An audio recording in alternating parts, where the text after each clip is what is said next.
সম্মানিত মুসল্লি ব্যক্তিগণ যারা এখানে উপস্থিত আছেন, আপনাদের এই মসজিদের জন্য আমি গত শুক্রবার এখানে আসছিলাম, একটা ভিডিও করছিলাম। সামাজিক যোগাযোগ মাধ্যমে আমরা কিছু ভালো কাজ করতে পারি, পাশাপাশি আমরা মানবিক কাজ, সুস্থ মানুষের জন্য সব কিছু আমরা কিন্তু করতে পারি। তো আমার ভিডিও দেখে আমার কিছু বন্ধুবান্ধব আপনাদের মসজিদের জন্য অর্থ দিয়েছেন এবং অনেকে বলেছেন আমি যে অনুদানটা দিচ্ছি এটা নাম প্রকাশ করার দরকার নেই। তারপরেও আমি কিছু লোকের নাম প্রকাশ করতেছি।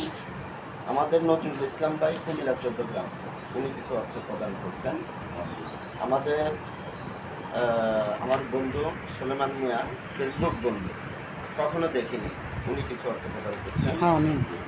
জনাব ফরিদ আহমেদ, আমার এক ছোটো ভাই, একটি স্কুলে পড়ালেখা, সে কিছু অর্থ প্রদান করছেন। আমাদের জনাব সালোয়ার হোসেন, তাও ফেসবুক বন্ধু, কখনো দেখিনি, চিনিও না, উনি কিছু অর্থ দান করছেন। আমাদের জনাব আব্দুল মমিন, উনি নিজে একটু ভালো নাই, অসুস্থ বা একটু সমস্যায় আছেন। ওনার আবার একটি মসজিদ হইতেছে, হ্যাঁ, ওনার এলাকায়। উনি বলছিলেন আমি পাবো না, এই সামান্য কিছু দিয়ে উনি কিছু অ্যাড দিয়েছেন। আমার এক ভাই, ছোটো ভাই, উনি ছোটো ভাই না, বড় ভাই, ওনার বাড়ি হলো চট্টগ্রাম, বুঝছেন। তো আমার বন্ধু মানুষ, না না উনি আসেন, উনি কিছু অর্থদান করছেন। আমার এক ছোটো ভাই, উনি রোমান নাম, কুমিল্লা, উনি কিছু অর্থদান করছেন। আমাদের কবির হোসেন, ওনার বাড়ি হচ্ছে নাটক, বুঝছেন। তো উনি আমার ফেসবুকে ভিডিওটা দেখে কিছু অর্থদান করছেন।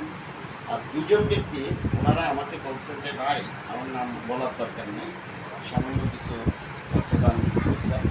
তো এই অর্থগুলো আমি সভাপতি এবং এই মসজিদের যিনি ইমাম সাহেব আমাদের হাতে দিয়ে দিতেছি। টাকা কিন্তু বেশি না, কিন্তু যেহেতু আমি অর্ডার দিচ্ছি, আমার প্রচেষ্টা, সবাই ভালো থাকবেন।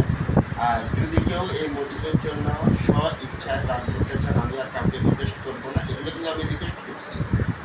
আর আমি কাউকে রিকোয়েস্ট করবো না, কারণ সবসময় রিকোয়েস্ট করলে নিজের ভ্যালু থাকে না।